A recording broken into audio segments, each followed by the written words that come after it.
السلام علیکم ورحمۃ اللہ وبرکاتہ۔ بسم اللہ الرحمن الرحیم، الحمد للہ رب العالمین، والصلاة والسلام علی رسولہ الامین، نبینا محمد وعلی آلہ واصحابہ اجمعین، ومن تبعہم بإحسان الی یوم الدین، اما بعد۔ اعوذ باللہ من الشیطان الرجیم، بسم اللہ الرحمن الرحیم، وَأَن لَّيْسَ لِلْإِنسَانِ إِلَّا مَا سَعَىٰ وَأَنَّ سَعْيَهُ سَوْفَ يُرَىٰ۔ وقال جل وعلا، قال هل آمنكم عليه إلا كما أمنتكم على أخيه من قبل فالله خير حافظا وهو أرحم الراحمين۔ رب اشرح لي صدري ويسر لي أمري واحلل عقدة من لساني يفقهوا قولي، رب زدني علما، اللهم صل وسلم على نبينا محمد صلی اللہ علیہ وسلم وبارک علیہ۔ محترم حاضرین مجلس اور معزز خواتین، آج کے اس درس میں آپ کے سامنے جس موضوع پر تھوڑی دیر گفتگو کرنا ہے وہ ہے انسانی زندگی میں تجربہ کی اہمیت، یا اسے آپ یہ کہہ سکتے ہیں کہ تجربہ کی اہمیت و افادیت۔ اس کی اہمیت کیا ہے اور اس کے فائدے کیا ہیں، اور تجربہ ملتا کہاں سے ہے، اور اس کی کچھ مثالیں میں مختلف حوالوں سے آپ کے سامنے ذکر کر کے انشاءاللہ اس کی اہمیت کو اجاگر کرنے کی کوشش کروں۔ تجربہ ضرورت ہے اور ضروری بھی۔ انسانی زندگی میں بنا تجربے کے ترقی کا کوئی امکان نہیں۔ تجربہ سیکھنے اور غلطیاں کرنے سے آتا ہے۔ تجربہ کامیابی کی کنجی ہے، جس نے تجربہ پا لیا وہ کامیاب ہو۔ تجربہ ناکامی اور رسوائی سے بچاتا ہے۔ تجربے کی بھٹی سے گزر کر انسان کندن بن جاتا ہے اور اس کی زندگی آسان ہو جاتی ہے۔ تجربہ نہ ہو تو انسان کے آگے بڑھنے کے تمام راستے مسدود ہو جاتے ہیں، یعنی بند ہو جاتے ہیں۔ تجربے کے ساتھ بولی گئی بات کی اہمیت ہوتی ہے۔ تجربہ کار انسان معزز اور محترم ہوتا ہے، اس کی شخصیت پر اعتماد ہوتی ہے، اور وہ سرد اور گرم دونوں حالات میں پورے وقار کے ساتھ کھڑا رہتا ہے، جبکہ بنا تجربے والا انسان ایسی صورتحال میں بکھر جاتا ہے، اور جب بکھرتا ہے تو بکھر کر ٹوٹ پھوٹ کا شکار ہو کر رہ جاتا ہے۔ اس لیے تجربے کی بڑی اہمیت۔ سب سے پہلے ہم تجربہ، اس کا تلفظ اور اس کا معنی اور مفہوم جانتے ہیں۔ عام طور پر ہمارے ہاں اس لفظ کو کیا بولتے ہیں؟ تجربہ، یعنی یا کچھ لوگ تجربہ، یا کچھ لوگ تجربہ۔ صحیح تلفظ کیا ہے؟ تجربہ، را پر زیر۔ دراصل یہ عربی زبان کا لفظ ہے، جربا یجرب تجریبا و تجریبتا، را پر زیر ہے۔ اور تجربہ بھی بعض اردو لکھنے والوں نے یا اردو زبان کے ماہرین نے تجربہ بھی کہا، لیکن صحیح درست اور بہتر تلفظ کیا ہے؟ تجربہ۔ اس کا معنی کیا ہوتا ہے؟ اس کا معنی ہوتا ہے آزمائش۔ جیسے کوئی کام کہیں چل رہا ہو کسی چیز کے بارے میں، تو کیا کہتے ہیں؟ فلاں چیز کو تجربے کے مرحلے سے گزارا جا رہا ہے، یعنی ابھی اس پر کیا کر رہے ہیں؟ ہم کام کر رہے ہیں۔ جب کام سکسیسفل ہو جائے گا تو یعنی تجربے کے بعد ہم کو یہ چیز حاصل ہو گئی۔ تجربے کا ایک معنی آزمائش کا بھی ہے، امتحان کا بھی ہے، اور کئی معنی آتے ہیں، جبکہ اس کا معنی کیا ہے؟ یعنی سیکھا ہوا انسان۔ یعنی آپ کوئی چیز، تجربہ کب ہوتا ہے آپ کو؟ جب آپ کیا کرتے ہیں؟ سیکھ لیتے ہیں، آپ کو علم ہو جاتا ہے۔ تو یہ اس کا تلفظ ہے اور اس کا معنی۔ اب یہ تجربہ جو ہے اس کا تعلق ہمارے جسم کے کس حصے سے ہے؟ ہمارے جسم کے کس حصے سے؟ ہاں، عقل اور دل۔ اور عقل کا محل کہاں ہے؟ دل ہی۔ عقل کہاں ہوتی ہے؟ دل میں۔ دل میں۔ افلم یسیروا فی الارض فتکون لهم قلوب یعقلون بها، قرآن کی آیت ہے، سورۃ الحج۔ اللہ تعالیٰ نے کہا ان لوگوں کے پاس دل نہیں ہے کہ جس دل سے یہ سمجھتے ہو. عقل کا محل کیا ہے؟ دل. عجب ہے. سورۃ الحج کی آیت پڑھی آپ. افلم یسیروا فی الارض فتکون لهم قلوب یعقلون بها. یہ لوگ زمین میں کیوں نہیں چلتے ہیں کہ ان کے پاس دل ہے، اس دل کا استعمال کر کے یہ کیا کریں؟ سمجھیں. یعقلون بها، اس دل کے ذریعے سمجھداری حاصل کریں. اور دماغ وہ کیا ہے؟ دوسری چیز. یہ دماغ ہے اور یہ دل ہے، اور دل کے اندر کیا ہوتی ہے؟ سمجھ بوجھ کی صلاحیت ہوتی ہے. اسی لیے اللہ تعالیٰ نے قرآن میں آنکھ، کان اور دل کا تذکرہ کیا. انسان دیکھتا ہے، سنتا ہے، پھر کیا کرتا ہے؟ سمجھتا ہے. کہاں سے؟ دل سے. تو ہمیں یہ جو تجربہ ہے نا، اس کا تعلق کس سے ہے؟ عقل سے، یعنی دل سے. اسی لیے اللہ تعالیٰ نے جب کہا سورۃ النحل کی آیت میں کہ واللہ اخرجکم من بطون امہاتکم لا تعلمون شیئا، اللہ نے تمہیں تمہاری ماؤں کے پیٹ سے نکالا، تم کچھ نہیں جانتے. اللہ نے کیا کیا؟ وجعل لکم السمع والابصار والافئدہ. پیدا ہوئے تو کچھ نہیں جانتے تھے، اللہ نے کیا دے دیا؟ کان دے دیا، آنکھیں دے دی اور دل دے دیا. کیوں؟ تاکہ اس سے کیا کرو؟ علم حاصل کرو اور تجربہ حاصل کرو، زندگی میں آگے بڑھو. لعلکم تشکرون. اور جب علم حاصل کرو گے، تجربہ ہوگا، آگے بڑھو گے، ترقی کرو گے، تو کیا کرو گے؟ اللہ تعالیٰ کا شکر ادا. تو اسی لیے شریعت میں اس کی بڑی اہمیت ہے، سمجھداری کی. اور اللہ تعالیٰ نے جگہ جگہ قرآن میں اسی لکھا ان فی ذلک لآیات لقوم یعقلون. جو ہم نے باتیں بیان کی اس میں عقل مندوں کے لیے، عقل رکھنے والوں کے لیے، سمجھنے والوں کے لیے نشانیاں. تو اس کی بڑی اہمیت. اور اللہ تعالیٰ نے یہ سوچنے سمجھنے کی جو صلاحیت دی ہے نا، بہت بڑی نعمت. اسی لیے جس کے پاس عقل نہیں ہوتی، مطلب وہ کیا ہے؟ پاگل ہے. اور پاگل کیا ہے؟ مکلف نہیں ہوتا. حالانکہ اس کے پاس آنکھیں ہیں، کان بھی ہے، لیکن وہ پاگل ہے، وہ مکلف نہیں ہے. کیوں؟ کیونکہ وہ سیکھنے کے مرحلے میں ہے ہی نہیں. سیکھنے کی سب سے بڑی جو چیز ہے یعنی سمجھداری یعنی دل، وہ اس کے پاس ہے ہی نہیں، وہ تجربہ حاصل ہی نہیں کر پائے گا. اسی لیے شریعت نے کہا یہ مکلف ہی نہیں ہے. ایک بچہ بھی ہے، بچے کے پاس کان ہے، آنکھیں ہیں، سنتا بھی ہے، دیکھتا بھی ہے، لیکن سمجھتا نہیں ہے وہ. اسی لیے بچہ بھی مکلف نہیں ہے.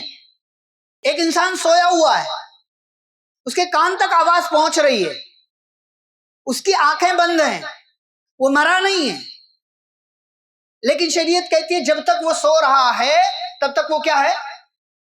معصوم ہے وہ. کیوں؟ اس لیے کہ اسے احساس نہیں ہے، سمجھداری نہیں ہے، شعور نہیں ہے.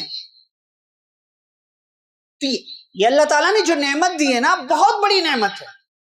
اور اللہ تعالیٰ نے قرآن میں اسی لیے جگہ اِنَّا هَدَيْنَاهُ السَّبِيلَ إِمَّا شَاكِرًا وَإِمَّا كَفُورًا، ہم نے دونوں راستے دکھا دیے. اب یہ دونوں راستے شکر کے، کفر کے، ایمان کے اور شرک کے جو دونوں راستے ہیں، یہ کیا کان سے اور آنکھ سے آپ سمجھیں گے؟ کیسے سمجھیں گے؟ اصل چیز جو ہے وہ دل. اور جب تک اس کا استعمال نہیں کریں گے آپ کو تجربہ نہیں ہوگا.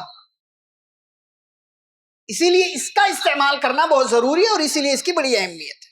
اب سوال یہ ہے کہ تجربہ ملتا کہاں سے؟ کہاں سے ملتا ہے تجربہ؟ نمبر 1 علم سے. آپ پڑھیں گے تو آپ کو کیا ہوگا؟ تجربہ ہوگا. جتنا زیادہ آپ پڑھتے چلے جائیں گے اتنا زیادہ آپ کا تجربہ بڑھتا چلا جائے گا. اسی لیے شریعت نے کیا کہا؟ پڑھو. اقرأ بسم ربک الذی خلق. پڑھو اپنے رب کے نام سے. وہ چاہے دین کا علم ہو، دنیا کا علم ہے. آپ جس بھی میدان میں علم کی جس بھی چیز میں چلے جائیں گے آپ کیا ہو جائیں گے؟ آپ کو تجربہ ہوگا. سب سے پہلی چیز علم، جہاں سے آپ کو تجربہ ملتا ہے. نمبر 2 عمل. اب آپ نے عمل کرنا شروع کر دیا تو کیا ہوگا؟ آپ غلطی کریں گے، اور جب غلطی کریں گے تو کیا ہوگا؟ تجربہ ہوگا. آپ آگے بڑھیں گے، آپ کو کئی چیزیں نئی سیکھنے کو، جاننے کو. بہت ساری چیزیں کیا ہوتی ہیں علم سے ہمیں بہت دفعہ وہ سمجھ میں نہیں آتا، جو کیا ہو جاتا ہے ہمیں عمل سے سمجھ میں آ جاتا ہے. علم ہمارا کچھ اور کہہ رہا تھا، علم کے مطابق ہم کچھ اور سوچ رہے تھے، لیکن جب عمل کے میدان میں آئے تو ہمیں پتہ چلا نہیں، چیز بڑی مختلف، تجربہ ایک اور نیا تجربہ ہوا ہم کو۔ تیسرا راستہ جہاں سے ہمیں تجربہ ملتا ہے وہ مشکلات، پریشانیاں، تکلیفیں۔ زندگی کے اندر آنے والی ہر تکلیف، ہر پریشانی ہمیں کیا دے کر جاتی ہے؟ تجربہ، کچھ نہ کچھ سکھا کر جاتی ہے۔ اسی لیے اکبر الہ آبادی شاعر کہتا ہے، ہماری راہ سے پتھر اٹھا کر پھینک مت دینا، لگی ہے ٹھوکریں تب جا کے چلنا سیکھ پائیں۔ جب تک آپ ٹھوکر نہیں کھائیں گے تب تک آپ کو چلنا نہیں آئے گا۔ اسی لیے ہمارے یہاں بولتے ہیں نا، بچہ گاڑی سیکھے تو بولتے گرنے دو اس کو، جب تک گرے گا نہیں تب تک سیکھے گا نہیں۔ تو مشکلات اور پریشانیوں سے انسان کو تجربہ ملتا ہے، اس پر آگے اور بات آئے گی۔ نمبر 4 جہاں سے تجربہ ملتا ہے آپ کو، وہ ہے دوسروں کی صحبت، کسی کے ساتھ رہنے سے۔ بہت دفعہ ہمیں کوئی چیز سمجھ میں نہیں آتی، لیکن کسی کے ساتھ ہم رہ لیتے ہیں تو کیا ہو جاتا ہے، ہمیں کم از کم کچھ نہ ہو تو اس کے تعلق سے کیا ملتا ہے؟ تجربہ ملتا ہے نا، یہ آدمی ہے کیسا۔ اسی لیے کہا جاتا ہے کسی کے بارے میں فیصلہ مت کرو جب تک کہ اس کے ساتھ معاملہ نہ کر لو، اس کے ساتھ تعلق نہ قائم کر لو، یا اس کے ساتھ سفر نہ کر لو، یعنی اس کے ساتھ رشتہ داری جوڑ لو، یا اس سے کوئی معاملہ کر لو، ڈیل کر لو، بزنس کر لو، یا اس کے ساتھ سفر نہ کرو، تب تک اس کے بارے میں کوئی رائے قائم مت کرو۔ آپ اس کے ساتھ ہو گئے 1 دن 2 دن 3 دن 4 دن کے لیے، تو آپ کو اس کے بارے میں کیا مل جاتا ہے؟ تجربہ مل جاتا ہے۔ نمبر 5 دوسروں کی زندگیوں سے، ابھی کسی بھی طریقے سے ہو سکتا ہے، پڑھ کر کے آپ نے کسی کے بارے میں سنا، یہ جو بہت ساری کہانیاں آپ سنتے ہیں، یہ موٹیویشنل اسپیکرز جو آپ کو فلاں فلاں لوگوں کی سٹوریز سناتے، کیوں سناتے؟ تاکہ آپ کو کیا ملے؟ تجربہ ملے، اور جب تجربہ ملے گا تو آپ سیکھیں گے اور پھر انہی کے جیسا اپنے آپ کو بنائیں گے۔ اسی لیے اللہ نے کیا کہا ہمارے لیے، لَقَدْ كَانَ لَكُمْ فِي رَسُولِ اللَّهِ أُسْوَةٌ حَسَنَةٌ، تمہارے لیے آئیڈیل ہے اللہ کے رسول صلی اللہ علیہ وسلم کی زندگی۔ تجربہ لو ان کی زندگی سے، پڑھو ان کی زندگی، دوسروں کی زندگیوں سے ہمیں تجربہ ملتا ہے۔ اسی لیے ہمیں لوگوں کو پڑھنے کا ہنر اور طریقہ بھی آنا چاہیے۔ اسی لیے ایک شاعر کہتا ہے، کتابوں میں لکھے جاتے ہیں دنیا بھر کے افسانے، مگر جن میں حقیقت ہو کتابوں میں نہیں رہتے۔ یعنی یہ مطلب شاعر میں نہیں کہہ رہا ہوں کہ کوئی میں دلیل کے طور پر پیش کر رہا ہوں، مطلب آپ کتابیں پڑھیں، بالکل کتابوں کے اندر بہت ساری باتیں ہوتی ہیں، لیکن جو چیزیں آپ کو آپ کی زندگی سکھاتی ہے یا دوسروں کی زندگیاں سکھاتی ہیں، وہ سب کتابوں میں نہیں ملے گا آپ کو۔ تو دوسروں کی زندگی سے بھی ہمیں کیا ملتا ہے؟ تجربہ ملتا ہے۔ چھٹی چیز جہاں سے ہمیں تجربہ ملتا ہے وہ ہے بڑوں سے۔ آپ بڑوں کے ساتھ بیٹھیں، بڑی عمر والے لوگ جنہوں نے کچھ کام کیا دنیا میں، آپ ان کے ساتھ بیٹھیں تو اندازہ ہوگا۔ یہ بابا کی عمر کے جو لوگ ہوتے ہیں، ابا کی عمر کے جو لوگ ہوتے ہیں، ان کے ساتھ بیٹھیں، تجربہ ملے گا۔ ضروری چیز ہے ایک تجربہ بھی زندگانی میں، تجھے یہ ڈگریاں بوڑھوں کا ہمسن کر نہیں سکتی۔ یعنی کوئی بچہ ابھی 20 22 25 سال کا ہے، ڈاکٹر بن جائے تو کیا اس کے پاس 60 سال والے بندے کا تجربہ ہو جائے گا؟ کبھی نہیں ہو سکتا۔ تو بڑوں کے ساتھ بیٹھیں گے تو زندگی گزارنے کا، کیسے کس کے ساتھ رہنا چاہیے، معاشرے میں زندگی کیسے گزارنا چاہیے، یہ سب تجربہ ملتا ہے بڑوں کے ساتھ بیٹھنے سے۔ اسی لیے کہا جاتا ہے بزرگوں کی صحبت بہت ضروری ہے۔ آدھیوں سے بچا کر رکھو اپنے آنگن کا بوڑھا شجر، یہ شجر ہی اگر گر گیا پھر کہانی سنائے گا کون۔ بزرگ بہت ضروری ہے، سماج کی بہت بڑی ضرورت ہے، اس لیے بزرگوں کا خیال رکھنا چاہیے۔ اور ساتواں سبب یا 7ویں چیز جہاں سے ہمیں تجربہ ملتا ہے وہ ہے صاحب علم۔ یعنی آپ کو کسی چیز کے بارے میں جانکاری ہے تو آپ کیا کرو، جو اس چیز کا ماہر ہے اس سے پوچھو۔ فَاسْأَلُوا أَهْلَ الذِّكْرِ إِن كُنتُمْ لَا تَعْلَمُونَ۔ اللہ نے سیدھا اس کو بات چاہے دین کی ہو، بات چاہے دنیا کی ہو، آپ کہیں پھنس رہے ہیں تو آپ کیا کریں؟ پوچھ لیں صاحب علم سے جو اس میدان کا ماہر ہے۔ آپ خود کرنے لگ جائیں گے تو کیا کریں گے؟ بہت بڑا بلنڈر کریں گے۔ آپ الیکٹریشین نہیں ہے، لائٹ بنانے لگ جائیں، آپ مر جائیں گے۔ بلائیے اس کے تجربے کار کو اور وہ لائٹ، وہ کرنٹ بنوائیے آپ جو مسئلہ ہوا ہے۔ تو یہ مختلف کچھ چیزیں ہیں جہاں سے انسان کو تجربہ ملتا ہے۔ اب تجربے کی اہمیت پر میں 4 باتیں کر کے کچھ آپ کو مثالیں دوں گا. تجربے کی اہمیت کیا ہے؟ تجربہ دین کے لیے بھی ضروری ہے اور دنیا کے لیے بھی ضروری، دونوں کے لیے. آپ دیکھیں نماز پڑھتے ہیں تو نماز دین ہے، تو آپ شروع میں کیا کرتے ہیں، کوئی بھی بندہ شروع میں کیا کرتا ہے، کچھ غلطیاں کر رہا ہوتا، لیکن جیسے جیسے نماز پڑھتا جاتا ہے اس کا طریقہ بدلتا چلا جاتا ہے. اس کے اٹھنے کا، بیٹھنے کا، کھڑے ہونے کا، رکوع کا، سجدے کا، تشہد کا طریقہ. کیوں؟ اس لیے کہ وہ سیکھتا رہتا ہے، کبھی کسی سے پوچھ کر کے، کبھی کسی کو دیکھ کر کے، کبھی جو ہے اسے کوئی دیکھنے والا بتا دیتا ہے کہ آپ یہ غلط کر رہے ہو. تو دین کے لیے بھی ضروری ہے اور دنیا کے لیے تجربے کی اہمیت ہے. دوسری اہمیت کہ بنا تجربے کہ آپ کوئی بات بولے تو آپ کی بات کی ویلو ہوتی ہے؟ نہیں ہوگی. کوئی آپ کو امپورٹنس ہی نہیں دے گا. یہ کام کیا تم نے کبھی؟ نہیں. تو بول کیسے رہے ہو تم؟ آپ کو جس میدان کا تجربہ ہی نہیں ہے، آپ کی بات اس میدان سے متعلق سنی نہیں جائے گی. نمبر 3، تجربے کے بغیر انسان پختہ اور مضبوط بھی نہیں ہوتا. تجربہ کیا کرتا ہے؟ انسان کو مضبوط بناتا ہے، پختہ بناتا ہے، بہت اسے جو ہے ٹھوس بنا دیتا ہے. اس لیے تجربہ حاصل کرنا بہت ضروری ہے. اور نمبر 4، اللہ نے سیکھنے اور تجربہ حاصل کرنے کا کیا دیا ہے؟ حکم دیا. ڈائریکٹ یہ نہیں کہا تجربہ حاصل کرو، لیکن شریعت کی تعلیمات کا جو مفہوم ہے اس سے یہ پتا چلتا ہے کہ اللہ اور اس کے رسول صلی اللہ علیہ وسلم نے بھی تجربہ حاصل کرنے کی اہمیت بتائی ہے اور ہمیں تجربہ حاصل کرنے کا حکم دیا. اب کچھ مثالیں ہم آپ کے سامنے ذکر کریں. سب سے پہلی مثال فرشتوں کی. اللہ رب العالمین نے جب فیصلہ کیا کہ آدم علیہ السلام کو پیدا کریں تو اللہ نے فرشتوں کے سامنے کیا رکھی؟ بات رکھی. کیا کہا؟ انی جاعل فی الارض خلیفہ. میں زمین میں کیا کر رہا ہوں؟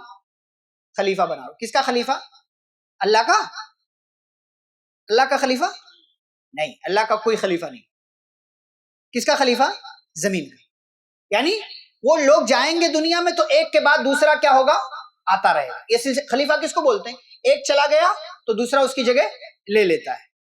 تو یہ لوگ ایک دوسرے کے کیا ہوں گے؟ جانشین ہوں گے، خلیفہ ہوں گے، ایک دوسرے کے پیچھے آئیں گے. تو ایسے لوگوں کو میں زمین میں بنانے والا ہوں. تو فرشتوں نے کیا کہا؟ اتجعل فیہا من یفسد فیہا ویسفک الدماء ونحن نسبح بحمدک ونقدس لک. کہ اللہ تو ایسی مخلوق کیوں پیدا کر رہا ہے جو زمین میں جا کر کے کیا کرے گی؟ فساد اور خون بہائے گی، لوگوں کو مارے گی. اب یہ بات فرشتوں نے کس بنیاد پر کہی؟ کس بنیاد پہ؟ تجربے کی بنیاد پر. کہاں سے پتا چلا یہ تجربہ کہاں سے آیا ان کو؟ اللہ تعالیٰ نے پہلے بتایا یا جنوں کے ذریعے معلوم ہوا؟ اللہ تعالیٰ نے کیا دیا؟ علم دیا. پہلے سے بتا دیا تھا فرشتوں کو کہ یہ مخلوق کیسی ہوگی. ہم نے شروع میں کیا کہا؟ تجربہ کہاں سے آتا ہے؟ علم سے. اس کی یہ مثال کہ فرشتوں نے کہا کہ ایسی مخلوق زمین میں اللہ کیوں بھیج رہا ہے تو جو زمین میں جا کر کے کیا کرے گی؟ فساد مچائے گی، خون بہائے گی. یہ تجربے کی بنیاد پر فرشتوں نے یہ بات کہی. اور یہ تجربہ کہاں سے ملا ان کو؟ علم سے ملا. دوسری مثال یعقوب علیہ السلام اور ان کے بیٹوں کی مثال. آپ یہ قصہ پڑھیں نا یا سنیں تو آپ کو جگہ جگہ تجربے کی بات ملے گی. یعقوب علیہ السلام کے سامنے ان کے بیٹوں نے بات رکھی کہ آپ ہمارے ساتھ یوسف کو کھیلنے کے لیے کیوں نہیں بھیجتے؟ بات بیان کر دی ان لوگوں نے وجہ کہ آپ ہمارے ساتھ بھیجیے، جائے گا، کھیلے گا، کودے گا، موج کرے گا، ہم بچائیں گے اس کو، ہم بھائی ہیں. لیکن یعقوب علیہ السلام نے محبت میں پہلے اجازت نہیں دی، لیکن بعد میں کہا جاؤ. پھر لے گئے، وہ سب کیا، پورا واقعہ آپ جانتے ہیں. اب یوسف علیہ السلام اس کنویں سے مصر پہنچے، پھر مصر سے جو ہے جیل میں گئے، وہاں کوئی الزام لگا، جیل میں گئے، جیل میں 2 نوجوان ملے، جیل میں کئی سال تک رہے. اور پھر ادھر بادشاہ نے کیا دیکھا؟ خواب دیکھا. اب بادشاہ خواب دیکھ رہا ہے تو کیا کہہ رہا ہے؟ 7 موٹی گائیں، 7 دبلی گائیں، 7 ہری بالیاں، 7 سوکھی بالیاں. بڑے بڑے علماء کو جمع کیا. یا ایھا الملأ افتونی فی رؤیا ان کنتم للرؤیا تعبرون. اے لوگو، اے جانکار لوگو، مجھے میرے خواب کی تعبیر بتاؤ اگر بتا سکتے. تو لوگوں نے سنا، جو بھی اس زمانے میں طریقہ تھا، اور نتیجے پر کیا پہنچے؟ اضغاث و احلام. یہ کوئی خواب نہیں، یہ بے معنی خواب ہے، یہ بس ایسے فوکٹ فالتو، کچھ نہیں ہے۔ وما نحن بتأویل الاحلام بعالمین، اور کہا ہم سے بڑا خواب کی تعبیر بتانے والا کوئی عالم بھی نہیں۔ اسی مجلس میں وہ نوجوان ہیں جس کو یوسف علیہ السلام نے خواب کی تعبیر بتایا تھا جیل میں، اور کہا تھا تم چھوٹ جاؤ گے، اور وہ چھوٹا تھا تو بھول گیا تھا یوسف علیہ السلام کے بارے میں، اس کو فوراً یاد ہے، کلک ہو، ہاں ایک بندہ ہے، اس کو بھی کیا ہو گیا تھا، تجربہ ہوا تھا کہ ہے کوئی خواب کی تعبیر بتانے والا، یاد آیا اس کو، اس نے کیا کہا، انا انبئکم بتأویلہ فارسلون، میرے پاس ایک بندہ بہت بڑا عالم ہے، خواب کی تعبیر بتاتا، اگر بھیجو تو جاؤں میں اس سے پوچھ کر کے آؤں، کہا ٹھیک ہے جاؤ۔ اب یہ آیا یوسف علیہ السلام کے پاس، اس نے کیا رکھا، خواب رکھا، کہا یوسف میرے دوست ایک مسئلہ آیا ہے، اس مسئلے کا حل تمہارے پاس ہی ہے، کہا کیا ہے، سنایا، یوسف علیہ السلام نے فوراً اس خواب کی کیا بتائی، تعبیر، کیا کہا، 7 موٹی گائیں مطلب آنے والے 7 سال اچھے ہوں گے، 7 دبلی گائیں مطلب بعد کے 7 سال بہت برے ہوں گے، 7 ہری بالیاں مطلب آنے والے 7 سالوں میں بہت پیداوار ہوگی، اور 7 سوکھی بالیاں مطلب بعد کے 7 سال میں کوئی پیداوار نہیں۔ خواب میں بادشاہ نے اتنا ہی دیکھا تھا، یہاں تک اگر خواب کی تعبیر بتا دیتے کافی تھا،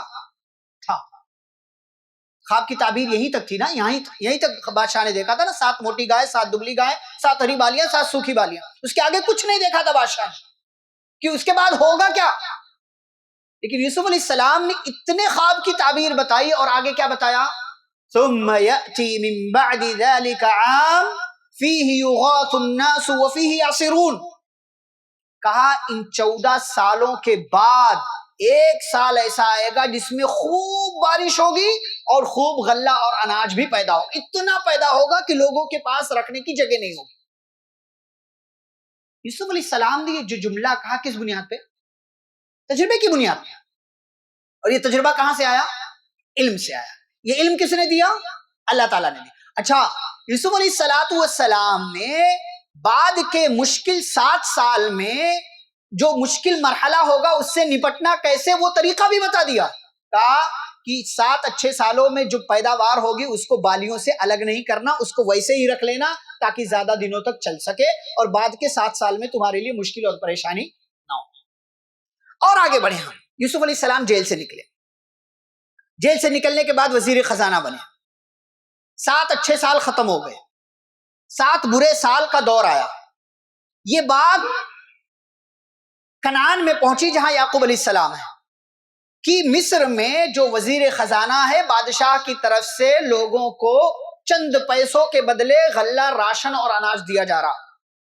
یعقوب علیہ السلام نے اپنے 10 بیٹوں کو بھیجا کہ جاؤ، یوسف علیہ السلام کے ساتھ والے سگے بھائی یعنی بنیامین کو نہیں بھیجا، 10 کو بھیجا۔ اب یہ 10 آئے، مصر پہنچے، یوسف علیہ السلام نے دیکھا، فوراً پہچان لیا، اور اشاروں میں ساری بات پوچھ لی کہ گھر کے حالات کیسے ہیں، ابا کیسے ہیں، تمہارا کوئی اور بھائی ہے کہ نہیں ہے، وہ پوری بات ان لوگوں نے بتا دی۔ جب یہ لوگ نکلنے لگے تو کہا دیکھو اگلی بار آنا تو اپنے اس بھائی کو بھی لے کر کے آنا، ائتونی بأخ لکم من ابیکم، اس بھائی کو بھی لے کر کے، الا ترون انی اوفی الکیل وانا خیر المنزلین، دیکھو میں پورا دیتا بھی ہوں، مہمان نوازی بھی اچھی کی ہے میں نے۔ کہا فإن لم تأتونی بہ فلا کیل لکم عندی ولا تقربون، اگر اس بھائی کو لے کر کے نہیں آئے تو نہ غلہ ملے گا نہ مہمان نوازی کرے، یہ بات کہہ دی۔ یہ لوگ پہچان نہیں پائے تھے کہ ہمارا اپنا بھائی ہے جس کو ہم نے کنویں میں ڈال دیا تھا۔ اچھا ہر بندے کے بدلے اونٹ پر لدا سامان یوسف علیہ السلام یعنی وزیر خزانہ دیا کرتے تھے چند پیسے کے بدلے، اور ان کا تو پیسہ بھی واپس کر دیا تھا۔ اب جب یہ لوگ بھائی گھر پہنچے سب کے سب، یعقوب علیہ السلام کے 10 بیٹے، تو کیا کہنے لگے، ساری بات، بلکہ بوری نکال کر دکھایا بھی نہیں کہ کتنا غلہ لے کر کے ہم آئے ہیں، سب سے پہلے وہ مسئلہ رکھا اپنے ابا کے سامنے جو ان کے لیے سب سے بڑا تھا۔ کیا مسئلہ بڑا تھا؟ کہ آگے کیسے زندگی گزرے گی، کیونکہ یوسف نے تو کہہ دیا، یعنی وزیر خزانہ نے تو کہہ دیا کہ اپنے اس والے بھائی کو بھی لے کر کے آنا ہے۔ تو ابا سے کہا یا ابانا منع منا الکیل فارسل معنا اخانا نقتل وانا له حافظ، کہا ابا جان ہمیں یہ بات کہی گئی ہے، آرڈر دیا گیا ہے کہ اگلی بار جب ہم آئیں تو ہم اپنے اس والے بھائی کو بھی لے کر کے آئیں، اگر نہیں لے کر کے جائیں گے تو ہمیں غلہ نہیں ملے گا، یہ پابندی لگا دی گئی۔ آپ ہمارے ساتھ جب ہم اگلی بار جائیں گے تو ہمارے بھائی کو بھی بھیج دینا، ہم اس کی حفاظت کی ضمانت دیتے ہیں۔ اب یعقوب علیہ السلام جو اس سے پہلے تجربہ کر چکے تھے یوسف کے بارے میں، کیا کہتے ہیں؟ هل آمنکم علیہ الا کما امنتکم علی اخیہ من قبل، میرے بچوں کیا اب بھی میں تم پر ویسے ہی اعتبار کر لوں جیسا کہ اس سے پہلے اس کے بھائی یوسف پر اعتبار کیا تھا؟ تم لوگوں نے کیا کیا تھا؟ اللہ خیر حافظا، لیکن اللہ بہتر حفاظت کرنے والا ہے، وہی سب سے بہتر رحم کرنے، میں نہیں بھیجنے والا۔ یہاں یہ مجلس ختم ہو گئی تھی، لیکن جب اس کے بعد وہ راشن، وہ بوری سب کھولا تو اس میں دیکھا پیسہ بھی ہے۔ پھر جب وہ راشن وہ سب ختم ہو گیا تو پھر اب جب پیٹ پر لات پڑتی ہے نا تو کیا ہوتا ہے؟ اچھے اچھوں کا دماغ ٹھکانے آتا ہے۔ تو لوگوں نے کہا ابا جان اب تو راشن ختم ہو گیا، پھر سے مصر جانا پڑے گا، لیکن وہ ہمارا بھائی جائے گا تبھی راشن ملے گا۔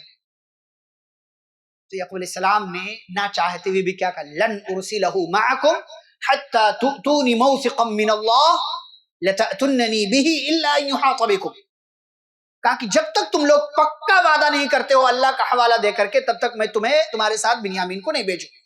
ہاں اگر کوئی مشکل آ گئی تو کوئی مسئلہ نہیں ہے، لیکن تم کچھ نہیں کرو گے بنیامین کے ساتھ۔ اللہ تعالیٰ کا نام لے کر کے اس کو گواہ بنا کر کے بات کہو۔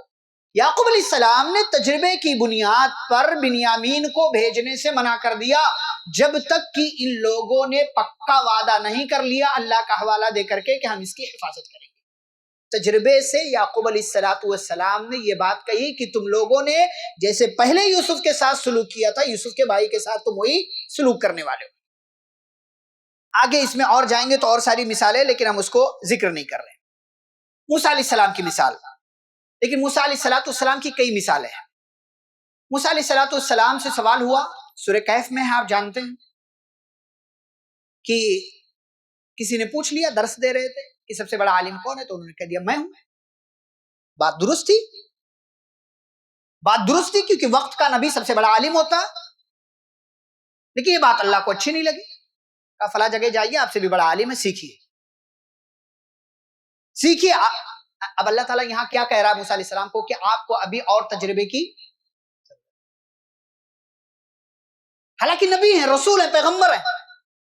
اب موسیٰ علیہ السلام گئے، وہ ساری تفصیلات، موسیٰ علیہ السلام نے ان سے کہا هل اتبعک علی ان تعلمنی مما علمت رشدا، کہا سنا ہے آپ کو بہت سارا علم ملا ہے، کیا مجھے بھی سکھا دیں گے؟ تو حضرت خضر علیہ السلام نے کیا کہا؟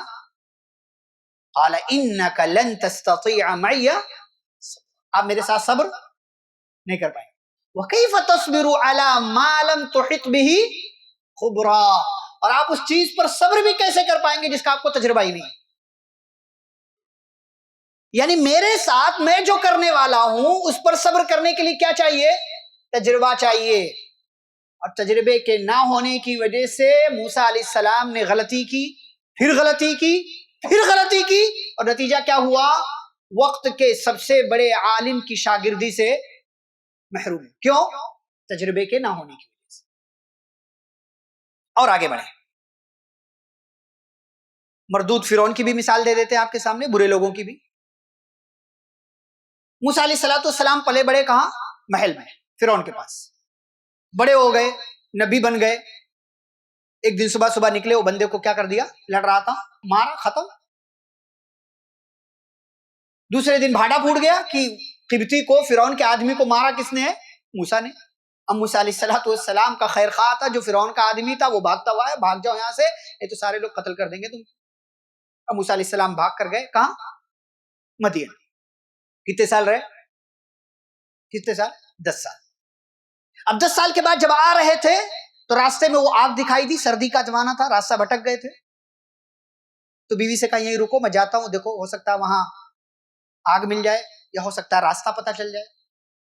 اب وہ راستہ دین کا بھی ہو سکتا ہے، دنیا کا بھی ہو سکتا ہے۔ تو وہاں اللہ تعالیٰ نے پکارا انی انا ربک فاخلع علیک، موسیٰ آپ مقدس وادی میں ہیں، آپ اپنے جوتے نکالیے، میں آپ کا رب ہوں، میں اللہ ہوں، میرے سوا کوئی معبود نہیں، میری عبادت کیجیے، میرا ذکر کیجیے، نماز قائم کیجیے۔ اور پھر آگے اللہ نے ساری بات کے بعد کیا کہا؟ اذهب الى فرعون انه طغى، فرعون کے پاس جائیے، وہ سرکش ہو گیا۔ اب فرعون کے پاس جب موسیٰ علیہ السلام آئے تو فرعون کو بڑا گندا تجربہ ہوا تھا موسیٰ علیہ السلام کے حوالے سے، تو کیا کہتا ہے؟ وَفَعَلْتَ فَعَلَتَكَ الَّتِي فَعَلْتَ وَأَنْتَ مِنَ الْكَافِرِينَ، ہے تو وہی ہے نا، تو نے پہلے یہ کیا، میرے گھر میں پلا بڑا، اور اب تو کیا کر رہا ہے؟ یہیں آ کر کے مجھے لیکچر دے رہا ہے۔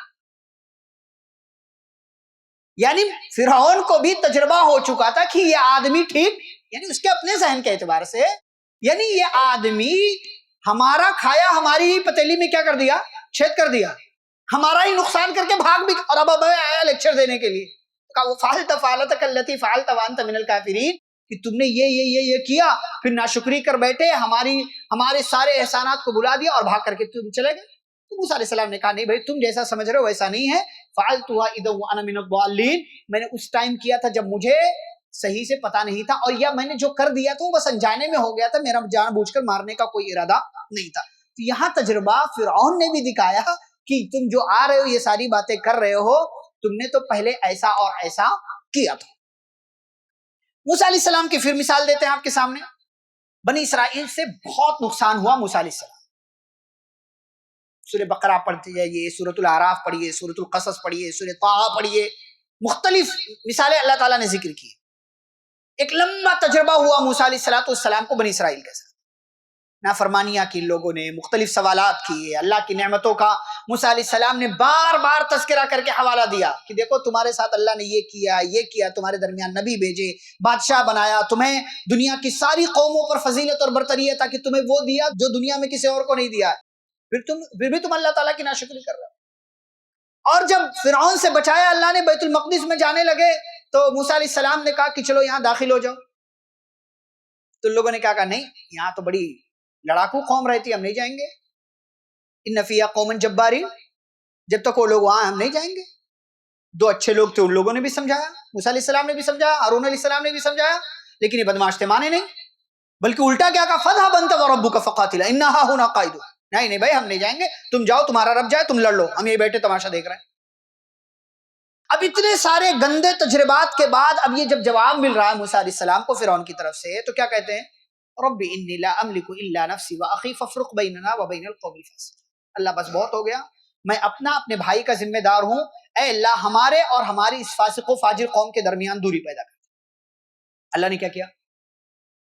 بیت المقدس کو 40 سالوں تک کے لیے حرام کر دیا بنی اسرائیل، 40 سال کے لیے اسی وادی تیہ میں بھٹک رہے ہیں، لیکن بیت المقدس میں داخلے کا موقع اللہ تعالیٰ نے دیا، جبکہ اللہ تعالیٰ نے اس سزا کے بعد بھی ان پر اپنی نعمتیں نازل کی۔ وادی تیہ میں بھٹک رہے تھے، دھوپ لگتی تھی، اللہ بادل بھیج دیتا تھا سائے کے لیے، کھانا نہیں ملتا تھا، اللہ نے من و سلوہ نازل کیا۔ لیکن موسیٰ علیہ السلام کے ساتھ بڑی غلطیاں کی، بڑے گندے تجربات ہوئے موسیٰ علیہ السلام کو ان کے ساتھ، اور اسی کی وجہ سے موسیٰ علیہ السلام نے بددعا کر دی کہ اے اللہ میری اور فاسق و فاجر قوم کے درمیان دوری پیدا کر دے، اب میں ان کے ساتھ نہیں رہنے۔ اور آگے بڑھیں ہم، پیارے رسول صلی اللہ علیہ وسلم نے جب دعوت توحید کا آغاز کیا، صحیح بخاری کی حدیث کے حوالے سے 4971 اور 4770، تو پیارے نبی صلی اللہ علیہ وسلم نے سب سے پہلا لیکچر جو دیا کون سی پہاڑی سے؟ صفا پہاڑی سے، بارک اللہ فیک، صفا پہاڑی سے سب سے پہلا لیکچر دیا، وہ مثالیں بیان کی کہ اگر میں یہ کہوں اس پہاڑ کے پیچھے سے ایک لشکر ہے جو تم پر حملہ کر دے گا، بات مانو گے؟ تو سب نے کیا کہا جو اصل جملہ ہے، ما جربنا علیک کذبا، یا ایک روایت میں ما جربنا علیک الا صدقا، اے محمد صلی اللہ علیہ وسلم ہم نے آپ کے تعلق سے کبھی جھوٹ کا تجربہ نہیں کیا، ہم نے آپ کو ہمیشہ سچ بولتا ہوا پایا ہے اور آپ کو سچا پانے کا تجربہ ہمیں حاصل ہوا، اس لیے آپ جو کہیں گے ہم آنکھ بند کر کے آپ پر اعتبار کر لیں گے، کیونکہ آپ کا ہم نے تجربہ یہ کیا ہے کہ آپ نے کبھی جھوٹ نہیں بولا۔ پیارے نبی صلی اللہ علیہ وسلم نے ایک حدیث کے اندر بیان فرمایا، صحیح بخاری کی حدیث ہے، وہ بھی 2262، آپ نے فرمایا ما بعث اللہ نبیا الا رعى الغنم، کہ اللہ نے جتنے بھی انبیاء بھیجے سب نے بکریاں چرائی، سارے نبیوں نے۔ صحابہ نے پوچھا وانت، آپ نے بھی بکریاں چرائی ہے؟ تو آپ صلی اللہ علیہ وسلم کا جواب کیا تھا؟ رأیت الاغانی مع قراریط لأہل مکہ، ہاں میں نے بھی چند پیسوں کے عوض مکہ والوں کی بکریاں چرائی۔ اب سوال یہ ہے کہ ایک دو نبی کی بات ہوتی تو سمجھ میں آتا، سارے نبیوں کو اللہ نے بکریاں چرانے کی نصیحت کیوں کی، یا اس کام پر کیوں لگایا؟ تاکہ ان کو کیا مل جائے؟ قوم کو چلانے کا تجربہ مل جائے۔ اس لیے کہ بکریاں چرانا آسان کام نہیں ہے، آپ ان کو مار نہیں سکتے، کیونکہ ماریں گے تو کیا ہوگا؟ مر جائے گی بھائی، بڑی نازک ہوتی ہے، مار بھی نہیں سکتے، بہت ساری پابندیاں بھی نہیں لگا سکتے، بہت نرمی کے ساتھ ان کو ڈیل کرنا ہے۔ تو نبیوں کو قوم سے ڈیل کرنا ہوتا تھا، اس لیے اللہ رب العالمین نے شروع سے کیا کس کام پر لگایا نبیوں کو؟ کہ آپ تجربے کی بھٹی سے گزارے جا رہے ہیں، اور جب نبوت ملی تو مکمل تجربے سے انبیاء کیا ہوتے تھے؟ بھر چکے ہوتے تھے، اور پھر قوم کو آگے بڑھانے کے، آگے چلانے کے لائق ہو جاتے تھے۔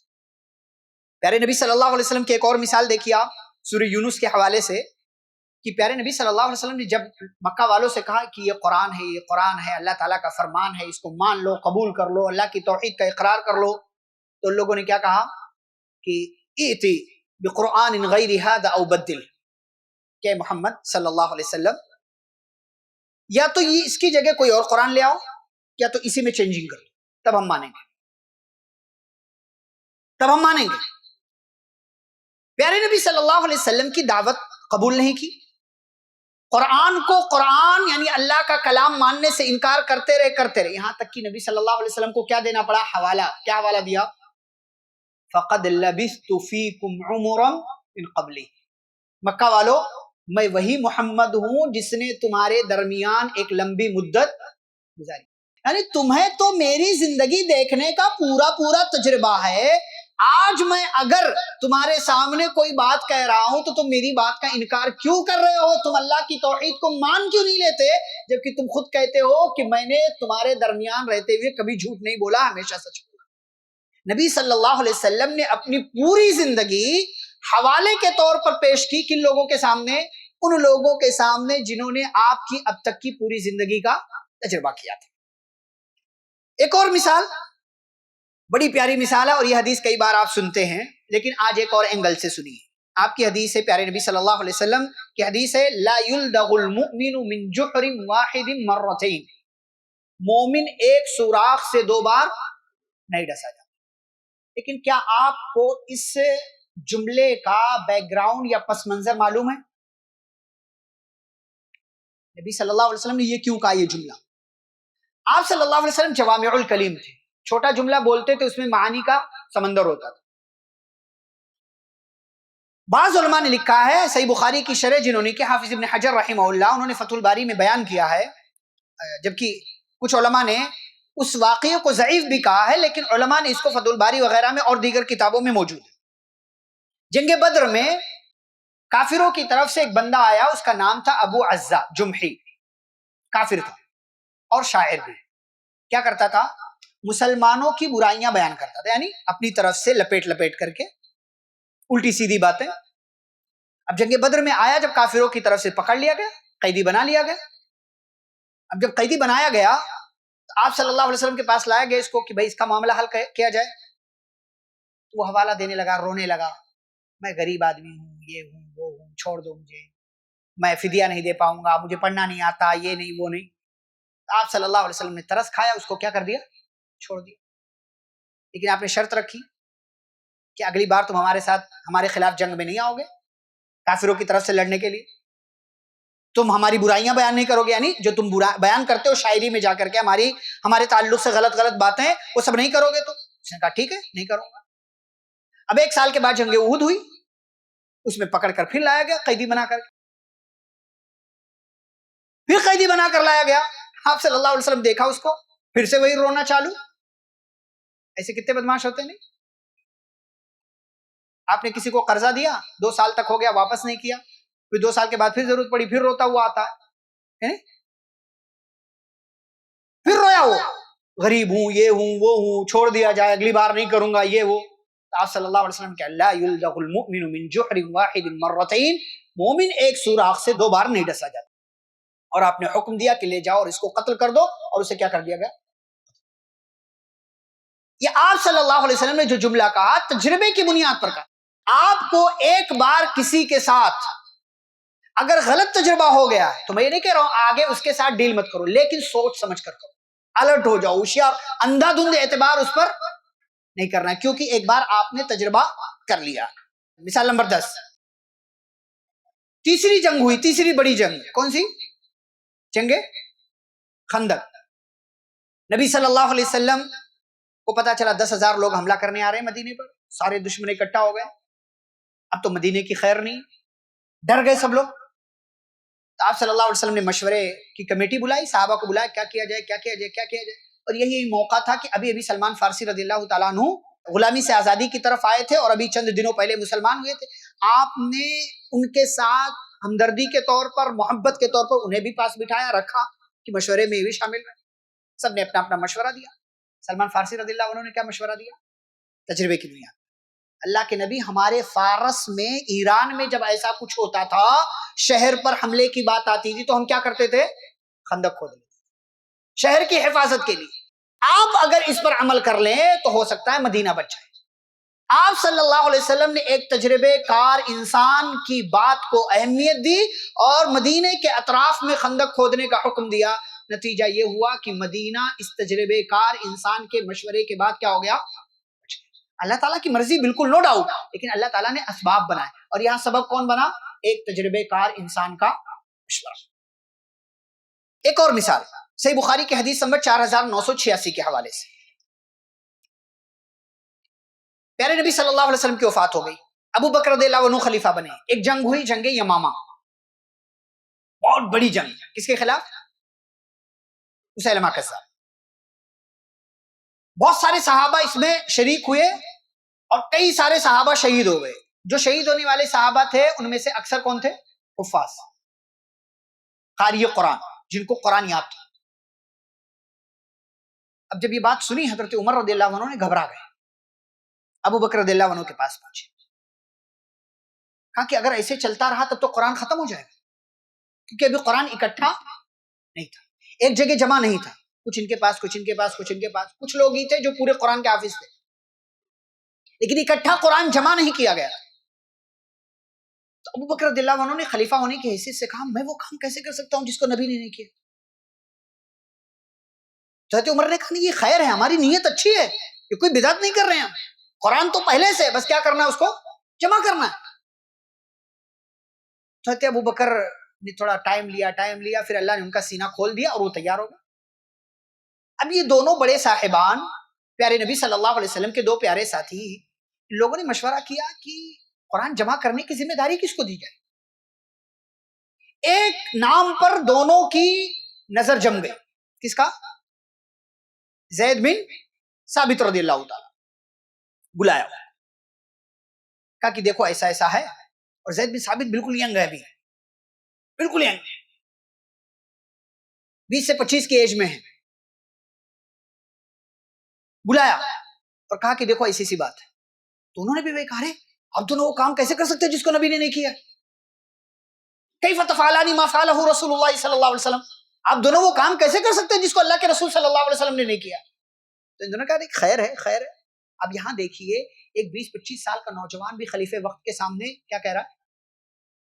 اس کو بات غلط لگ رہی ہے تو کیا کہہ رہا ہے؟ اب لوگ غلط کرنے جا رہے ہیں. تو دونوں نے کہا نہیں، یہ اچھا کام ہے اور یہ کام کرنا چاہیے ورنہ قرآن ختم ہو جائے گا. تو حضرت زید بن ثابت کہتے ہیں اللہ تعالیٰ نے میرے سینے کو بھی کھول دیا، قرآن کی حفاظت کرنا تھی اللہ تعالیٰ. تو حضرت ابو بکر نے جو اس موقع سے بات کیا وہ بات اصل بتانا ہے. 4 چیزیں بتائی کہ ہم نے تمہارا انتخاب کیوں کیا ہے. کَإِنَّكَ رَجُلٌ شَابٌ، تم کیا ہو؟ نوجوان. عاقل، تم کیا ہو؟ عقل مند ہو، سمجھدار ہو.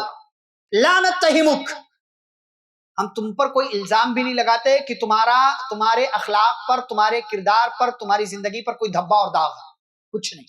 تم بڑے صاف کردار کے آدمی ہو.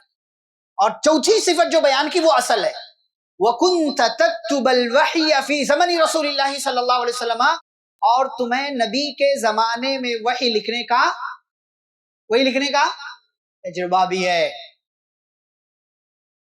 پیارے نبی صلی اللہ علیہ وسلم نے جو قراء کی لسٹ بتائی کہ فلاں فلاں فلاں سے قرآن لو، اس میں ایک بڑا نام زید بن ثابت، عبداللہ بن مسعود، ابی بن کعب، سالم مولا ابو حذیفہ، یہ 4-5 نام ہیں جن کے ساتھ نبی صلی اللہ علیہ وسلم کا ان سے قرآن لو۔ تو کیا کہا کہ تمہیں نبی صلی اللہ علیہ وسلم کے زمانے میں قرآن لکھنے کا ایک لمبا اور بڑا تجربہ بھی رہا ہے، اس لیے ہم نے تمہارا انتخاب کیا۔ اب ابو بکر اور عمر رضی اللہ تعالیٰ عنہما نے ان کو تجربے کی بنیاد پر فوقیت دی، اہمیت دی، اور یہ کام پھر انہوں نے شروع کیا۔ اچھا، یہ تجربے کار آدمی نے جب کام شروع کیا تو جانتے ہیں ایسے نہیں کہ بھائی یہ یہاں سے بھی مل گئی، یہاں سے بھی مل گئی، لے لیا، نہیں، قاعدہ بنایا انہوں نے۔ پہلے تجربہ تھا نا نبی صلی اللہ علیہ وسلم کے زمانے میں لکھنے کا، تو تجربے کا پورا استعمال کیا۔ کیسے لیں گے؟ پورا جمع کیا، کہاں کہاں قرآن لکھا ہوا، جس کے پاس جو تھا سب لے لیا۔ لیکن کسی بھی آیت کو لکھنے کے لیے، قرآن کا حصہ بنانے کے لیے کیا کرتے تھے؟ 2 گواہ چاہیے۔ ایسے نہیں کہ تم نے کہہ دیا قرآن کی آیت ہے تو لکھ لیں گے، 2 گواہ۔ تمہارے پاس قرآن کی آیت ہے؟ ہاں ہے۔ اور کسی کے پاس یہ آیت ہے؟ ہاں کسی کے پاس۔ پورا قرآن جمع ہو گیا، 2 آیتیں بچ گئی۔ ان 2 آیتوں کے لیے صرف ایک گواہ، سورۃ التوبہ کی آخری 2 آیتیں، لقد جاءکم رسول سے لے کر کے رب العرش العظیم تک، صرف ایک گواہ۔ لیکن یہ گواہ کون ہے؟ خزیمہ بن ثابت انصاری رضی اللہ تعالیٰ عنہ، جن کی اکیلے کی گواہی کو نبی نے اپنی زندگی میں 2 گواہوں کے برابر قرار دیا۔ اب ایک تجربے کار آدمی جب کام کرتا ہے تو اس کام میں پرفیکشن ہوتا ہے، اس کام میں نکھار ہوتا ہے، اس کام میں حسن ہوتا ہے، اور وہ کام جب اپنے انجام کو پہنچتا ہے تو اس کام میں غلطی کے امکانات کم سے کم ہوا کرتے ہیں۔ اسی لیے اس عظیم کام کے لیے ان دونوں صحابہ نے، بڑے صحابہ نے، حضرت زید بن ثابت رضی اللہ عنہ، یعنی ایک عظیم اور تجربے کار انسان کا انتخاب کیا تاکہ یہ کام صحیح طریقے سے اپنے انجام تک پہنچے۔ ایک آخری مثال اور اس کے بعد پھر کچھ اور باتیں۔ اللہ تعالیٰ نے قرآن میں کئی جگہوں پر ماں باپ کے ساتھ حسن سلوک کرنے کا حکم دیا۔ سورۃ الاحقاف کی پارہ نمبر 26 کی جو پہلی سورہ ہے، اس کی آپ آیت نمبر 15 پڑھیں گے تو اللہ تعالیٰ نے وہاں بھی یہی بات ذکر کی، وَوَصَّيْنَا الْإِنسَانَ بِوَالِدَيْهِ إِحْسَانًا، ہم نے انسان کو ماں باپ کے ساتھ حسن سلوک کرنے کا حکم دیا، بطور خاص ماں کے ساتھ، کیونکہ ماں نے پیٹ میں بھی رکھا، پھر پیدا بھی کیا، دونوں طرح کی تکلیفیں برداشت کی، پھر دودھ بھی پلایا 30 مہینے تک، یعنی 2.5 سال تک حمل اور دودھ پلانے کی مدت پورا ماں سنبھالتی رہی۔ آگے اللہ نے کیا ذکر کیا، میں کیا بتانا چاہ رہا ہوں، حتی اذا بلغ اشدہ وبلغ 40 سنہ، یہاں تک کہ جب یہ پیدا ہونے والا لڑکا اپنی پختہ عمر کو پہنچا، یعنی کتنے سال کا ہوا؟ 40 سال۔ تو 40 سال کی عمر تک پہنچنے والوں کے لیے اللہ تعالیٰ نے اس آیت میں ایک دعا بتائی ہے۔ جو لوگ 40 سال کے ہو گئے ان کو یہ دعا پڑھ لینا چاہیے، آگے دعا ہے اسی آیت نمبر 15 میں۔ اللہ تعالیٰ نے 25 سال کی عمر کے نوجوان کے لیے کوئی خصوصی دعا کیوں نہیں بتائی؟ 30 سال، 35 سال، 70 سال کے بوڑھے کے لیے کوئی خصوصی دعا کیوں نہیں بتائی؟ یہ 40 سال کی عمر کے آدمی کے لیے خصوصی دعا کیوں بتا رہا ہے؟ کیوں؟ کیونکہ اب لڑکے کے حساب سے، یعنی کسی کا بیٹا یا بیٹی ہونے کے حساب سے، اب اسے 40 سال کا کیا ہو گیا ہے؟ تجربہ ہو گیا ہے۔ اور اب 40 سال کی عمر تک پہنچتے پہنچتے عام طور سے کسی کی 30 کی عمر میں بھی اگر شادی ہوئی ہو تو اب وہ 1 2 3 لڑکوں یا لڑکیوں کے کیا بن جاتے ہیں؟ تو باپ اور ماں بننے کا تجربہ بھی ہو چکا ہے اور اولاد ہونے کا تجربہ بھی ہو چکا ہے۔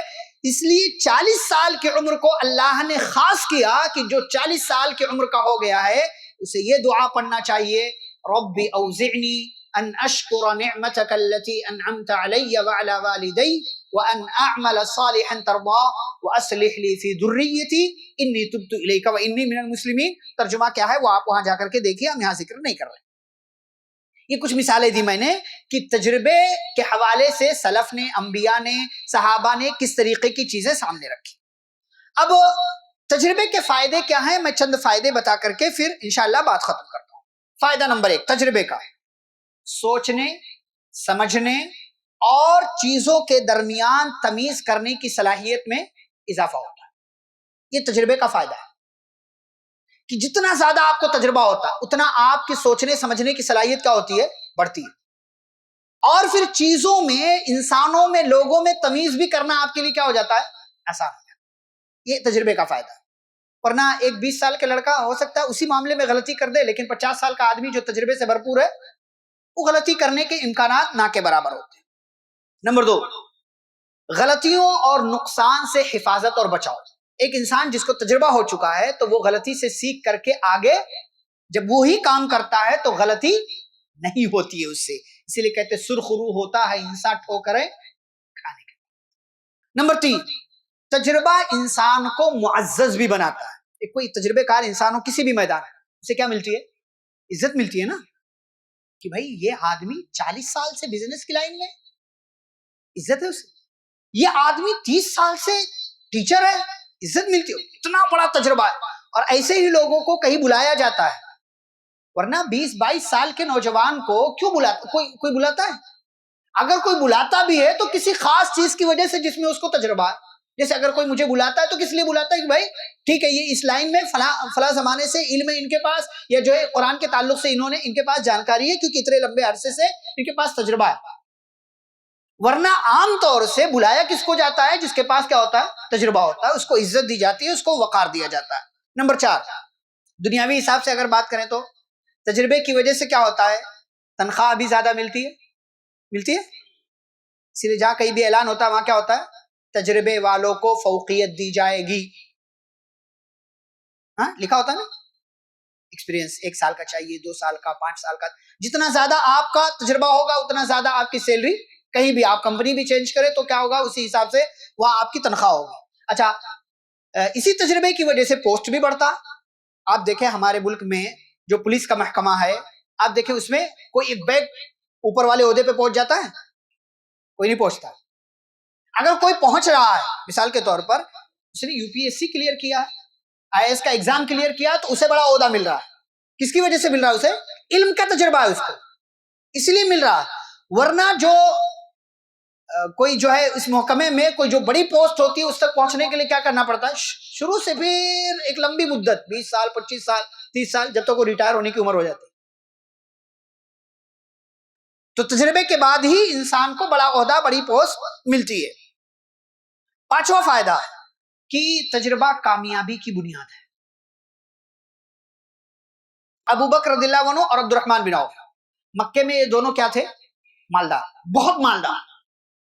بہت مالدار تھا۔ لیکن جب مکہ چھوڑا، مدینہ آئے تو سب کچھ کہاں؟ مکے میں چھوڑنا پڑا۔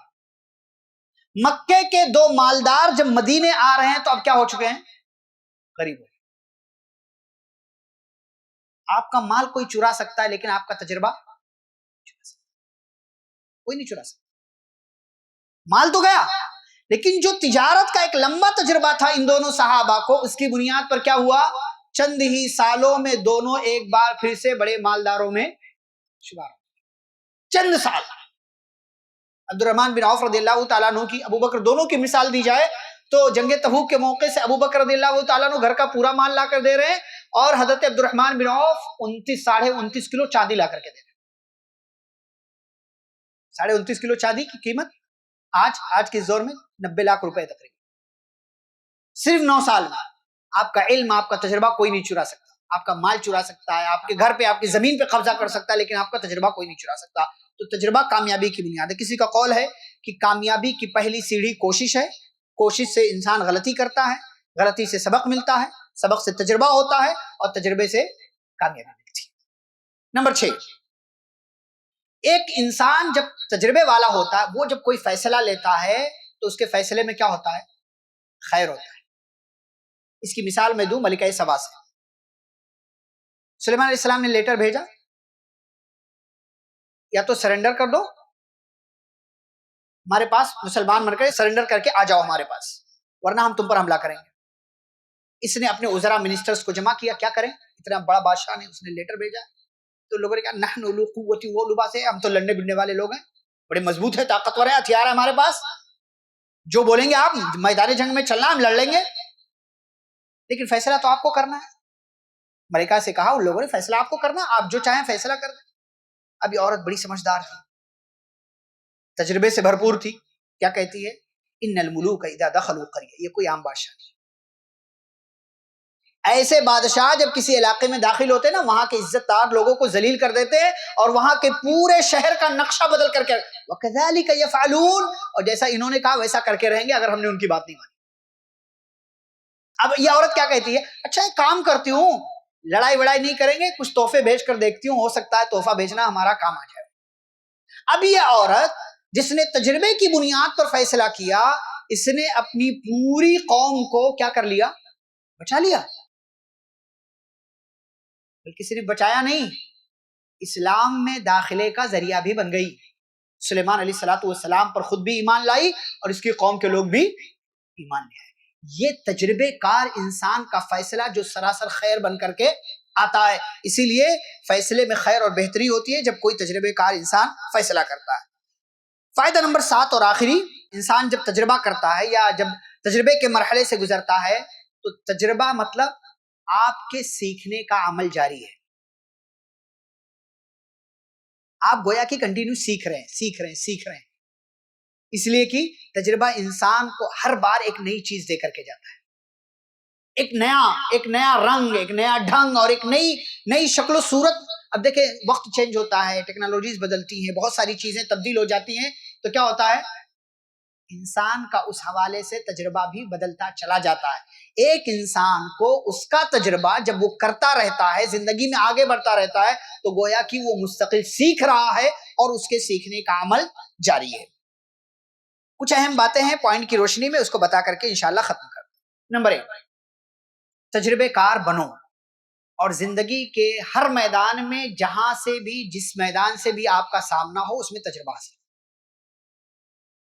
کرنا چاہیے. ایسا نہیں ہمارے کام کا نہیں ہے، پڑھ سکتا ہے. اسی لیے لوگ کیا کہتے ہیں جو تجربے کار لوگ ہیں کہ انسان کو صرف ایک اسکل نہیں سیکھنا چاہیے، اسے کم از کم 2-3 چیزیں تو آنی چاہیے کہ اگر وہ ایک چیز بند ہو جائے تو دوسرا آپشن اس کے پاس رہے. اسی لیے بڑی بڑی کمپنیاں دیکھیں صرف ایک پروڈکٹ نہیں بناتی. کوئی بھی بڑی کمپنی آپ اٹھا لو، اس کمپنی کا کوئی ایک سامان آپ کو مارکیٹ میں نہیں ملے گا. جیسے بہت پرانے زمانے کی ایک مشہور کمپنی جو بسکٹ کے نام سے آپ جانتے ہیں، میں نام نہیں لے رہا ہوں اس کا، نام لینے کی ضرورت بھی نہیں ہے. تو وہ بسکٹ بناتی ہے، لیکن صرف بسکٹ نہیں بناتی، چاکلیٹ بھی بناتی ہے، کیڈبری بھی بناتی ہے، بہت ساری اور چیزیں بناتی ہیں جو انسان ناشتے کے لیے یا جو ہے ریفریشمنٹ کے لیے جو انسان استعمال کرتا ہے. اس کو تجربہ سیکھنا چاہیے، تجربہ کرو، تجربے کار بنو اور زندگی کے ہر میدان میں تجربہ حاصل. دوسری بات، جب آپ نے تجربہ کر لیا نا تو اپنے تک محدود مت رکھو. اپنے تجربے سے اپنے گھر والوں کو، دوستوں کو، ساتھیوں کو اور قوم کو کیا کرو. یہ بہت بڑی چیز ہے. ہمارے یہاں کیا لگتا ہے، ہم تو اپنی ذات میں رہتے نہیں، میرا نہیں، میرے پاس میں کیوں جاؤں بولنے. ہماری شریعت کیا کہتی ہے؟ راستے سے تکلیف دہ چیز کو ہٹا دینا کیا ہے؟ صدقہ ہے. ہاں، آپ نے تو دیکھ لیا کہ راستے میں پتھر پڑا ہوا ہے، آپ بچ گئے، آپ کو تجربہ ہو گیا نا پتھر پڑا ہوا. اب کیا کرو، پیچھے سے جو آ رہا ہے اس کے بھی بچانے کا کیا کرو، تجربے سے فائدہ پہنچاؤ دوسرے کو. تو یا تو اس کو ہٹا دو یا تو کوئی اور راستہ آپ نکالو کہ وہاں سے لوگ نہ جائیں تاکہ وہ حادثے کا شکار نہ ہو. تجربے سے اپنی قوم کو، آس پاس کے لوگوں کو فائدہ پہنچاؤ. نمبر 3، علم حاصل کرنے کا عمل جب تک جاری رہے گا تب تک آپ کا تجربہ حاصل کرنے کا سفر بھی جاری رہے گا. اگر آپ نے علم حاصل کرنا بند کر دیا تو سمجھ لو تجربہ حاصل کرنے کا ایک بڑا ذریعہ آپ نے بند کر دیا ہے. نمبر 4، آپ کو کسی کے تعلق سے تجربہ ہو گیا، یار یہ غلط ہے یا وہ صحیح نکل آیا، تو اگلی بار ہم لوگ کیا کرتے ہیں، اس کو آزمانے کے لیے اور کوششیں کرتے ہیں کہ دیکھیں اب کیا ہے، پہلے تو ٹھیک تھا اب کیا ہے. تو کسی کے ساتھ آپ کا صحیح تجربہ ہو گیا ہے تو اس تجربے کے بعد اسے آزمانے کی کوشش مت کیجیے، اس تجربے کے بعد اسے آزمانے کی کوشش مت کیجیے. اب یہاں ایک اہم سوال ہے جس سوال کا جواب دے کر کے بات ختم کریں گے. ایک اہم سوال کہ جس کے پاس تجربہ نہ ہو وہ کیا کرے. ہر کمپنی کو کیا چاہیے؟ ایکسپیرینس والا چاہیے نا. تو جس کے پاس نہیں وہ کیا کرے؟ ہر مسجد والے کو چاہیے کہ وہ تجربے کار عالم چاہیے اس کو. ہر مدرسے والے کو تجربے کار عالم چاہیے. ہر اسکول والے کو تجربے کار ٹیچر چاہیے. تو جس کے پاس تجربہ نہیں وہ کیا کرے؟ تو ایسے اداروں ایسے لوگوں کو چاہیے کہ 5% 10% ہی صحیح, ایسے لوگوں کے لیے بھی سیٹ اور جگہ خالی. آپ ان کو پڑھانے پر نہ لگائیں, آپ ان کو ڈائریکٹ مطلب اوپر کی چیز مت دے دیں, لیکن شروع سے, کیونکہ اب موقع نہیں دیں گے تو کیا ہوگا؟ تجربہ نہیں ہوگا. انسان کو تجربہ کب ملتا ہے؟ جب اسے موقع ملتا ہے. آپ نے موقع دے دیا تو تجربے کار ہو جائے گا, آپ نے موقع نہیں دیا تو پھر ایسے لوگ کیا ہے, گھومتے رہیں گے. لیکن یہاں پر بھی بعض دفعہ کچھ ایسے لوگ ہوتے جن کو بالکل ہائی والا چاہیے. جیسے بہت دفعہ میں مثال دوں کہ کوئی بچہ حافظ ہو گیا, اب اس کے ابا کا فون آتا ہے بمبئی میں کہیں لگا دو تراویح پڑھانے کے لیے. گاؤں پہ پڑھانے دو, بھی گاؤں پہ پڑھانے دو, بہت ساری مسجدیں ہیں, گاؤں پہ پڑھانے دو, تجربہ کرنے دو. پہلے نیچے سے شروع کرو پھر اوپر جاؤ. یہ کیا کہ بمبئی میں ابھی تو حافظ ہوا اور آپ چاہ رہے ہو بمبئی کی کسی بڑی مسجد میں ہمارے بچے کی تراویح لگ جائے. میں سمجھاتا ہوں اسے, لوگ باہر نکلنے سے پہلے میں نے 5 سال گاؤں میں تراویح پڑھایا بنا معاوضے کے. میں بات آئی تو میں 5 سال میں, کیونکہ وہ دور میں رواج بھی نہیں تھا, 1999 2000 2001 2002 2003 کوئی رواج بھی نہیں تھا دینے کا بہت زیادہ. 5 سال میں 60 روپے ملے مجھے, ہاں 60 روپے 5 سالوں میں. تو اب میں کیا بولوں, میں نہیں پڑھاؤں گا, گاؤں میں پیسے نہیں ملتے. تجربہ کرو بچے. ایسی بہت مثال میں نے دی آپ کو. تو دونوں طرف کے لوگوں کو, جو ادارے ہیں, ذمہ داران ہیں, کمپنی ہیں, ان کو بھی چاہیے کہ اپنے یہاں فریشرز کے لیے کیا کریں, کچھ رکھے خاص کہ ہم اتنا موقع دیں گے, بس 2 لوگ 3 لوگ 4 لوگ یا 2% 3% 5%. اور اداروں میں بھی چاہیے کہ کچھ ایسے لوگوں کو موقع دیا جائے. لیکن جو دوسری طرف جو کام کرنے والے لوگ ہیں, جو ابھی اس میدان میں آ رہے ہیں یا آنا چاہتے ہیں, ان کو بھی چاہیے کہ کسی بہت بڑی جگہ ایک دم شروع میں جانے سے پہلے کیا کریں کہ کہیں ایسی کسی جگہ سے شروعات کر لیں کہ جہاں آپ کے پاس سیکھنے کا زیادہ موقع ہوگا. ورنہ ایک بیگ آپ بڑی جگہ پہنچ جائیں گے, کوئی غلطی کریں گے تو بہت سارے لوگوں کی نظر میں وہ غلطی ہوگی. آپ کسی چھوٹی جگہ سے شروع کریں گے, ہو سکتا ہے غلطی کر دے, لیکن وہ غلطی آپ کی وہاں دب جائے گی. تو یہ تجربے کی اہمیت کے حوالے سے کہ زندگی میں کس طریقے سے تجربے کی کیا اہمیت ہے, چند باتیں میں نے آپ کے سامنے رکھی. اس کا خلاصہ یہ ہے کہ ہم سب کو سیکھتے رہنا چاہیے, علم حاصل کرتے رہنا چاہیے, اور اپنی ہی غلطیاں ہمیں زیادہ زندگی کے اندر تجربہ دیتی ہیں, سکھاتی ہیں. اس لیے غلطیوں کو یہ کہہ کر کے مت جو ہے آگے بڑھ جائیں کہ یار یہ کیا ہوگا. غلطیاں بھی ہمیں ہماری زندگی میں اس لیے ہوتی ہیں, حادثات, مشکلات, پریشانیاں اس لیے ہوتی ہیں تاکہ ہمیں سکھایا جائے, بتایا جائے. غالب نے کہا تھا مشکلیں اتنی پڑی مجھ پہ کہ آسان ہو گئی, مشکلیں اتنی پڑی مجھ پہ کہ آسان ہو گئی. آپ کی زندگی میں مشکلات کا وہ تو سکھا رہی ہیں نا آپ کو. تندی باد مخالف سے نہ گھبرا اے عقاب, یہ تو چلتی ہیں تجھے اونچا اڑانے کے لیے. اللہ رب العالمین سے دعا ہے اللہ ہم سبھی کو پیارے نبی صلی اللہ علیہ وسلم کی سیرت کی روشنی میں زندگی گزارنے اور قرآن و حدیث کی تعلیمات پر عمل کرنے کی توفیق عطا فرمائے. جب تک دنیا میں زندہ رکھے اسلام اور ایمان پر. خاتمہ تو خاتمہ بالخیر ہو. وصلی اللہ تعالی علی نبینا محمد وعلی آلہ واصحابہ اجمعین. ربنا تقبل منا انك انت السميع العليم. سبحانك اللهم وبحمدك اشهد ان لا اله الا انت استغفرك واتوب اليك. السلام علیکم ورحمۃ اللہ وبرکاتہ. ایسے ہی فائدہ مند اسلامک ویڈیوز دیکھنے اور منہج سلف پر کتاب و سنت کی تعلیمات کو عام کرنے میں ہمارا تعاون کریں تاکہ آپ کے لیے ذریعہ نجات، جنت کے حصول کا سبب، ساتھ ہی مال میں برکت و اضافے کا ذریعہ بھی بنے. آمین. جزاک اللہ خیرن.